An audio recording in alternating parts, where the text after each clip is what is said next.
The next player I want to talk about here is Terry McLaurin, half PPR, WR6 overall, and WR15 on a points per game basis in half point formats.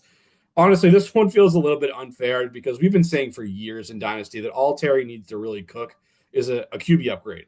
Just give this guy above average quarterback play and he'll be great. And he got it this year with Jay Daniels, finally got it, and he returned his first WR1 season. So good on him. I like Terry as a problem, but again, kind of like Mixon, the age is what's kind of scaring me with McLaurin. He's a little bit older than you think he is. He's been around for a little while, but he's already turning 30 at the beginning of 2025. He'll be 30 in September. So when the season kicks off, he'll be 30 within a week or so. So I consider that his age 30 campaign. And I played Dynasty long enough to know what happens to these guys' values here. You always got to be value conscious in Dynasty for these aging players. I mean, the second anything bad happens to one of these players that's on the wrong side of 30, if he gets hurt for any length of time, it's an immediate value hit. If he has a bad stretch of games that he's going through, immediate value hit. The second we hit the offseason and we're not chasing points anymore, that's another immediate value hit for a 30-year-old player, which Terry McLaurin will be next offseason. So I like to be thinking ahead, kind of take a proactive approach with my players that are starting to age out in Dynasty. I'm one of the biggest Dynasty agists out there. So that's why McLaurin falls into this bucket for me. And the other thing I'm kind of concerned about here, and not a lot of people are talking about, is what the Commanders decide to do this offseason. At the moment, they're currently sitting on the third most available cap space in what's going to be a good free agent wide receiver class. So if this new ownership group decides to really, really take advantage of Jane Daniels' rookie contract and spend some money, there's a real chance they could bring in a high-profile wide receiver to complement Terry McLaurin, and we can have that discussion of whether that helps him or hurts him. Takes coverage away, but also could take some targets away. We're not really sure exactly how it's going to pan out or if that's going to happen. That's probably a down the road conversation.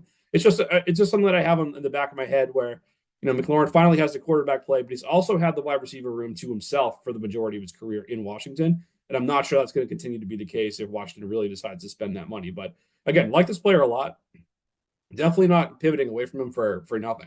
I want to make sure I get the most I make bang for my buck if I am going to go ahead and trade Terry McLaurin. So looking at some targets for him, if I'm a contending team, I'm absolutely going to need, if I really need that WR1 production and maybe my league's a little bit stingy when it comes to trading top wide receivers, then you're probably not going to move Terry if I'm being honest with you. And that's perfectly fine. There's nothing wrong with a contending team keeping Terry McLaurin. If you want to say I want him on my team for 2025 because I'm trying to win a championship, again, no problem. That's fine. But if you are going to look to move on from him as a contender, what I'm trying to do is get younger at wide receiver, sort of like I was saying earlier, buying back those years of production. And I know the Jeffersons, the Shamar Chases, the CeeDee Lambs, those guys in your leagues, they're not going to come cheap. I get it. They're probably going to be too expensive for a 30-year-old player like McLaurin. You probably have to add too many pieces to that deal to make it worth your while. So what I'm targeting is that next year, guys like Puka Nacua, Amon-Ra St. Brown, A.J. Brown. And it's still going to probably cost you a solid asset coming out the door with Terry McLaurin to go ahead and make that upgrade. But if we're talking about your team as a contender and you're a late first-round pick or maybe even a 2026 first-round pick, and you're adding that to McLaurin for one of those players, I think that's a worthwhile investment to go ahead and do that because they are, 2, 3, 4, in some cases 5 years younger. If you're I think it's sort of a good little cluster where I can just go ahead and get that upgrade at wide receiver and feel good about that player in my lineup for a few more years longer than McLaurin is going to last in all likelihood. And if I'm a rebuilding team and I'm moving on from a guy like Lauren, it's an easier thing to do. I feel like just you're not going to be interested in winning games this year. So get that 30-year-old receiver off your team. And yeah, it's the right move. If I'm trading for picks in this class, I'm aiming for a mid-2025 first. If I can go ahead and get that deal done, great. If it's a late first, I can get like an early second or a mid-second on top.